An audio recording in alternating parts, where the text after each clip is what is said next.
new infrastructure can really take a long time to get to really where it's going to scale to. I mean, if we really look back at when ACH was getting going, there was a good 15-year period there before it really started. Welcome in, everybody. You're listening to Wrestling Payments, a podcast where we help payment professionals contend with the challenges of modernizing their payments operations and identifying ways to build for the future. If you're interested in payments innovation and modernization, you're in the right place. Now, let's get into it.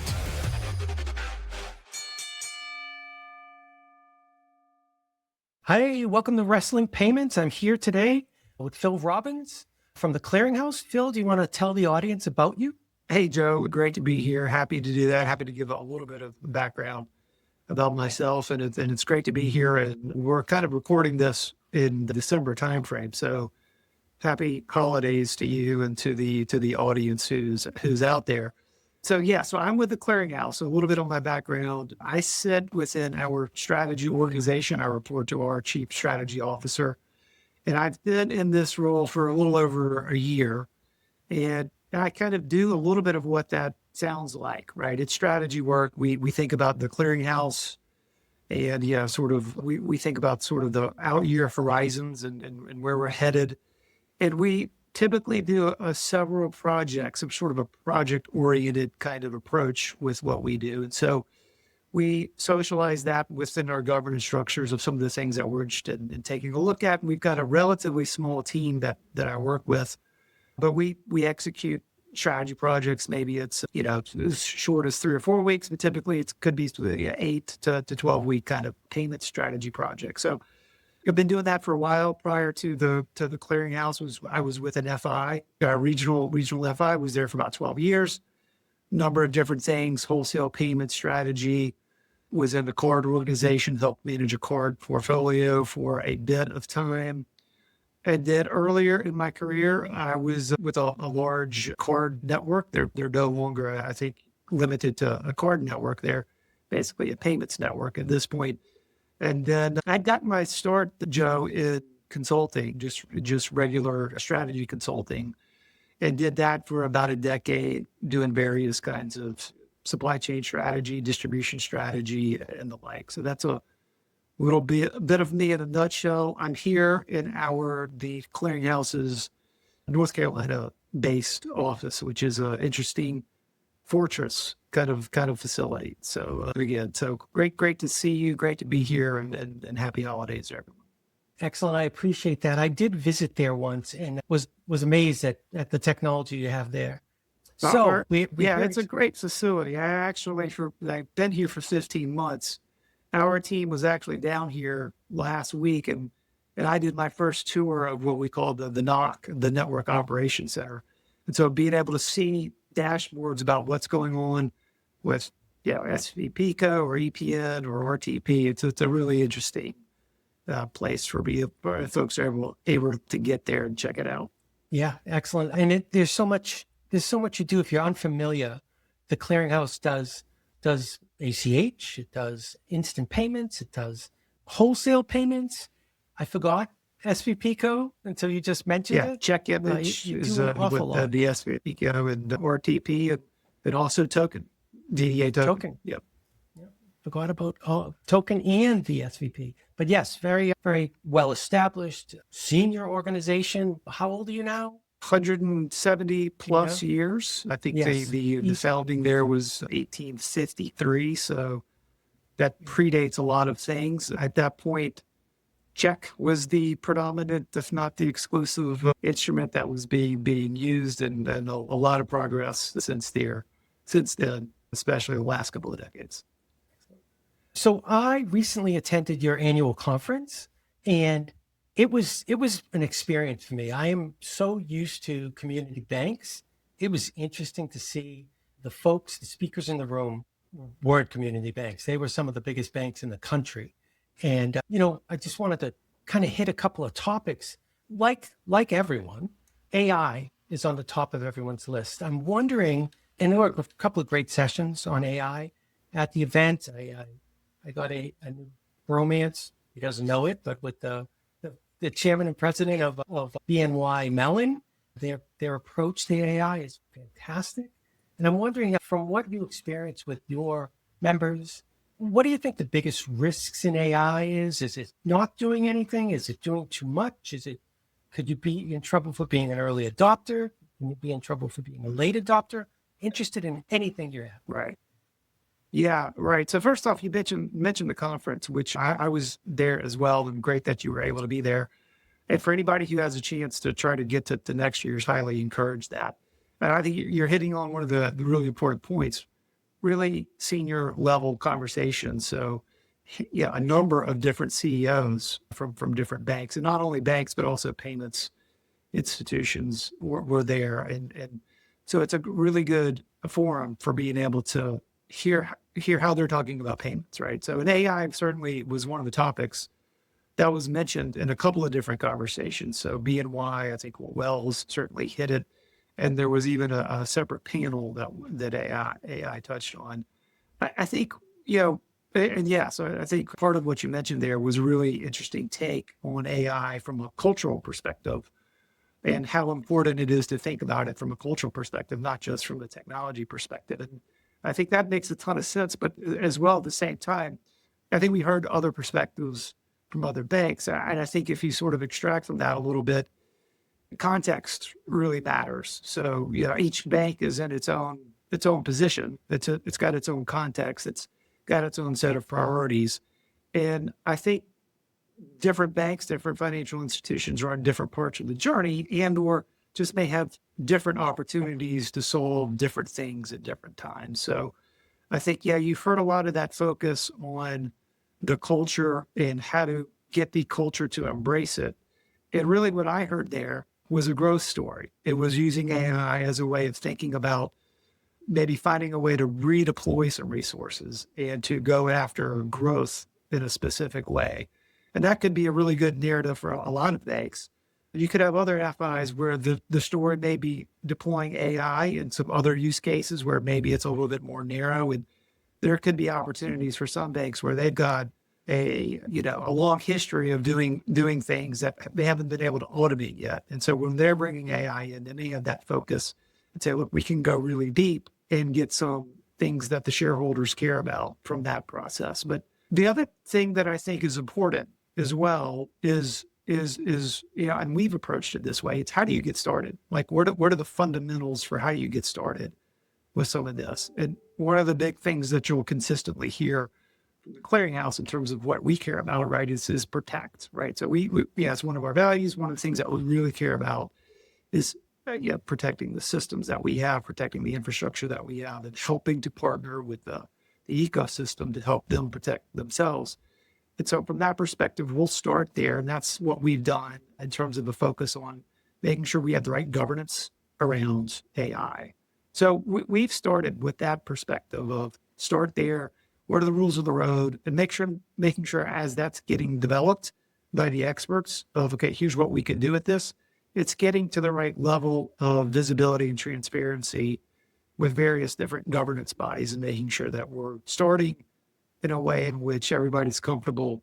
In each bank, each institution is going to have maybe a little bit of a different risk appetite. And so starting there is a way to sort of get going along the path the right way. Yeah, you reminded me that was great. There's all these parts of AI, and I think governance kind of gets left on the side. Sometimes people talk about the gee whiz part of it and not talk about the governance. The conference is really good on focusing on the governance part as well. It's great. Yeah. So you kind of asked about the risk side. I was gonna go into that. Sort of. I think you mentioned there. What are some of the biggest risks? I mean, I think I heard at the conference some conversation around employee adoption as being one of the ones, and I think that's related to the culture.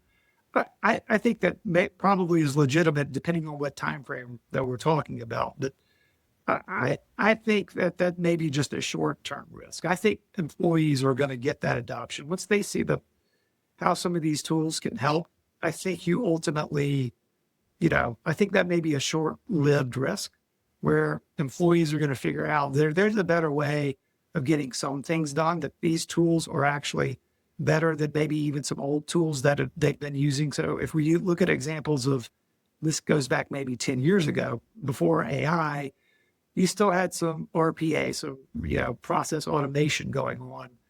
Maybe in the card space, right? Maybe with, so some chargebacks processes, right? So though none of the really intelligence, but more rules-based automation. I think you're seeing maybe AI getting deployed against some of those similar use cases, and people are just finding out, okay, AI is a better mousetrap for doing this. It's a little bit more effective, et cetera. So I think maybe more of the risk, I think, is maybe the doing nothing, right? So I think there's enough proof points out there that there's value in these tools. And so I think if you're just going to completely sit on the sidelines, I think that's where maybe you'd get some eyebrows raised. That is super interesting. Especially, I want to jump into the next topic, and I want to keep in mind staying on the sidelines or jumping in with both feet, stablecoin. Again, lots of sessions on stablecoin, different approaches, really eye-opening as well. There was a lot of learning moments being in the room with those sessions. Can you just talk about how you think the clearinghouse is looking at stablecoin?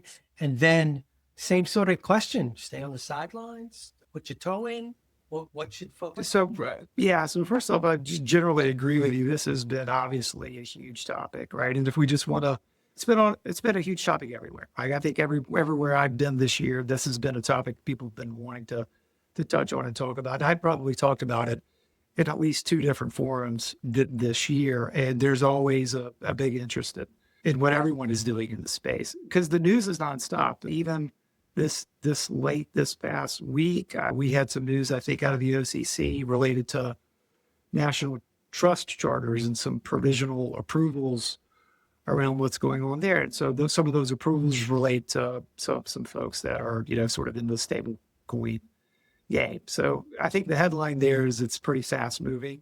It's going to continue to be fast moving. And if we sort of peek underneath about why is that, I think with the Genius Act, obviously a lot of the uncertainty around, how this was being viewed and how this was being thought of in DC, et cetera, went away. And anytime there's so much uncertainty, you wind up with things stalling a little bit. So with that extra clarity, I think you sort of open a, just renewed interest in figuring out, where this technology can really go and how to best play in it.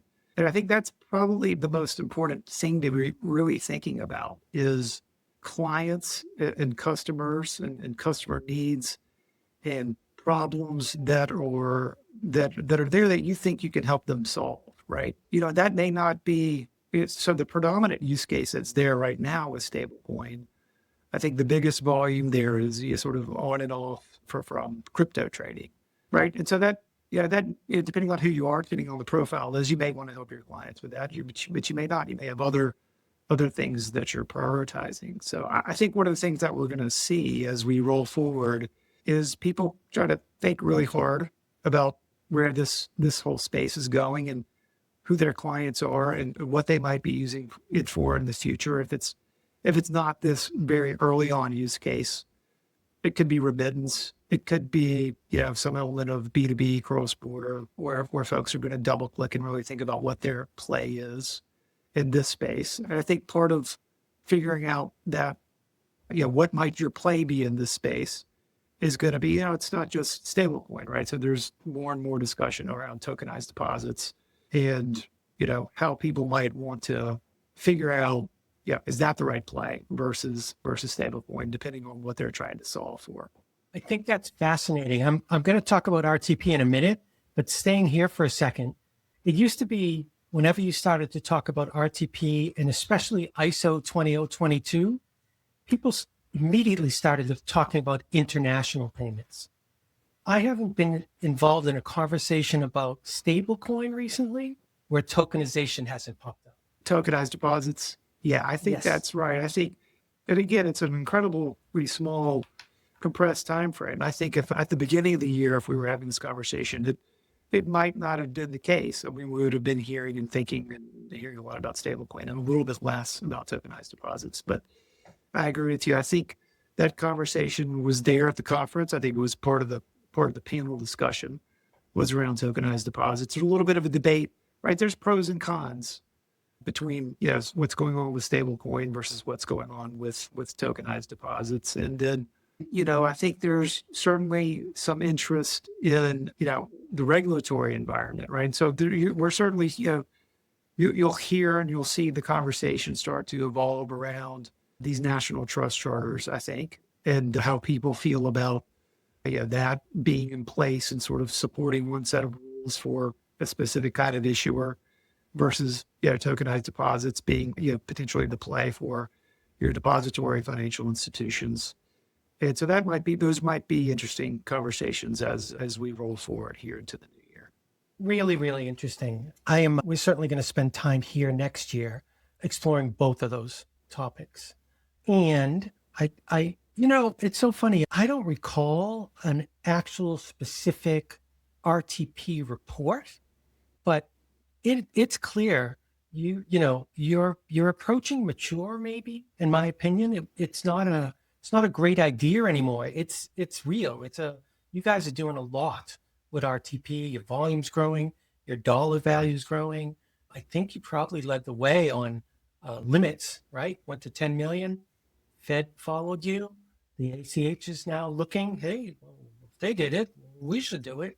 Any State of the Union report about RTP? We're continuing to grow. I know you had Jim Calisano on relatively recently, so he's the expert there. It's great working with Jim. I've partnered with him on a couple of different things, but one of the things I continue to see is we set records pretty much every week. It looks like there's a new volume record, so we feel really good about that. We feel really good about where we are from a market share perspective. And we are excited about different use cases that have pretty good potential for the next couple of years. I mean, it's interesting, your commentary on where we are in the cycle. I think you're generally correct, right? There's some maturity happening here, but new infrastructure can really take a long time to get to really where it's going to scale to. I mean, if we really look back at when ACH was getting going, there was a good 15-year period there before it really started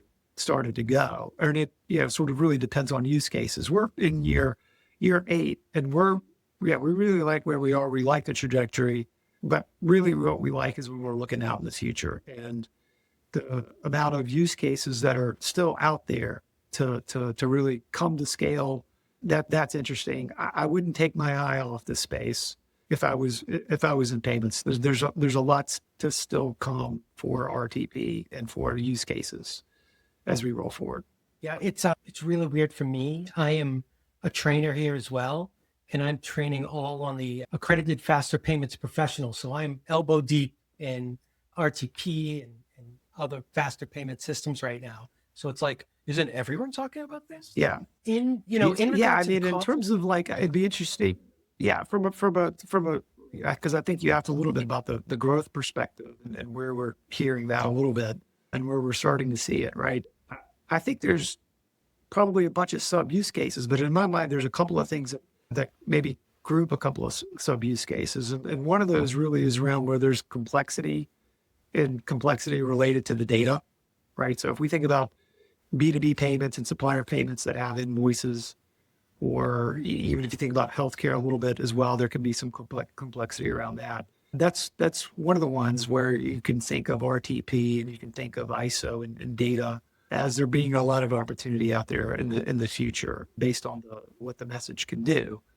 And the other one I think is important, and we've had a lot of conversations with FIs recently around this, and it's the use cases where you really do have one or two of the parties involved or both that really want to either really care about instant or they really care about the timing of the payment, right? So it's that control, it's that ability to control when the payment is going to be released and when the payment is going to get there, and having that perspective of knowing that it got there, right? And sort of knowing and having that sort of alert back where you know that it was there. So you can think of, brokerage is one of the ones that sort of fits this description, where you've got both parties wanting an element of instant, right? So if you're trying to move money from a bank account to a brokerage account and you've got a reason for really wanting to Yeah, depending on whatever you're doing at the brokerage, you want to move relatively quick if there's something that's happening there, and the broker wants you to get the funds there, as quickly as possible as well. So brokerage is one that we're paying attention to. Taking notes as I go. And I didn't want to keep you too long. I wasn't able to get to every session. Is there anything I haven't mentioned that I missed? Well, one of the spaces that we're paying attention to as well, just overall, I think, is what's going on in C2B. I think the overall C2B space is pretty interesting. RTP can play there in terms of RSP.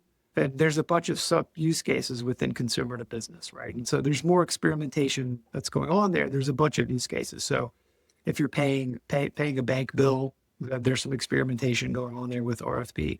And there continues to be just a ton of discussion and dialogue with what happens with what's called pay by bank, right? But what we really mean there is effectively, it's a consumer to business payment, and you're typically going to have a third party data aggregator, et cetera, somewhere involved in that, where there's an open banking, play there, which ultimately winds up in a web debit, right?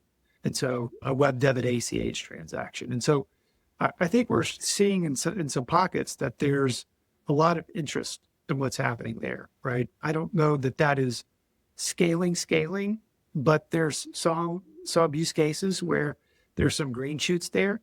And again, what you're seeing is folks trying to solve a problem where there really is an interest from the consumer side and from the business side, wanting to make that somewhat of an instant payment, or even if it's a synthetic instant payment.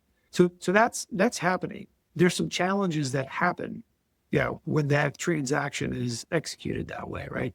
Some of that's on the back end. And one of the things that can happen is just, can be confusion, right? Because the structure of what goes on with a web debit, it's not always as useful as it could be in terms of the operational complexity if the consumer has an issue with how the transaction was executed. So I think one of the things to pay attention to rolling forward is alternatives to that approach. And RFP is one of the ways in which you can, I think, provide a differentiated experience from a bank-led experience where some of those pain points with a pay-by-bank experience can be solved, right? The instant message, the security, the limited amount of data that's flowing between parties with an RSP and then an RTP credit back. It's a very targeted set of data, and that transaction can also occur in a pretty robust risk environment. And I know that's one of the things that we're hearing that consumer-oriented banks really are paying a lot of attention to. So RFP is one of the ones that I would say pay some attention to as we spin forward the next couple of years. So this wasn't billed as a predictions session, but because I hear a lot of interest in ISO 20022, extending that, being able to use that, and the RFP framework. Any predictions of what 2026 looks like for either of those? Are we going to have any killer app pop out? Any predictions at all? I'm gonna stay out of trouble and not get into the predictions business, but I think at a very high level, you'll continue to see more activity. I think there will be some headlines in 26 that people will say, okay, that's some interesting progress and what's going on. Some of these things take time to go out of the sort of experimentation stage. And when we're talking about payments 101 is around acceptance, and you need participation on both sides. So one of the things I hear a ton of interest on the biller side, on the merchant side, on the wholesale side. And, we feel good about what that looks like. It does take a while to sort of create that reach that's necessary on the consumer side for things to scale. So I think that's one of the things to watch for. That's one of the things that just natural. It's just a natural part of payments where, some of these things just take a little bit of time for the market to get to where it wants to go. So that's really all I had. I do want to thank you. I've been invited to this conference in the past. I never actually got a chance to go. It's the end of the year. It's so hard. I knew from session one that something different was happening at this conference. It was a different tone, a different perspective. I encourage, if you have the opportunity to go to this event, you really should go to this event. It definitely offers a different take on payments. Any final words? Yeah, no, super glad that you were able to make it. I agree with you. Last year was my third trip to the conference. I had previously been as a client and participant of the clearinghouse, and so I'd been able to recently sort of see it from most perspectives. And yeah, we want to design it where the industry is getting value from it. So just highly encourage those who are able to get a chance to get there to do what they can to make it. All right. Well, thank you for joining me. I appreciate it. Thank you, Joe. Great to meet you. I appreciate it. Happy holidays. Thanks. You too. Oh, yes. And everyone. Thank you. On behalf of Niche, your trusted resource in payments, and our guests, I'd like to thank everyone for tuning into the podcast. If you've enjoyed this episode and want to hear more about payments innovation and modernization, you can find the Wrestling Payments Podcast on the podcast page of niche.org or wherever you subscribe to podcasts. Just search for Wrestling Payments in your podcast app. Thanks for listening.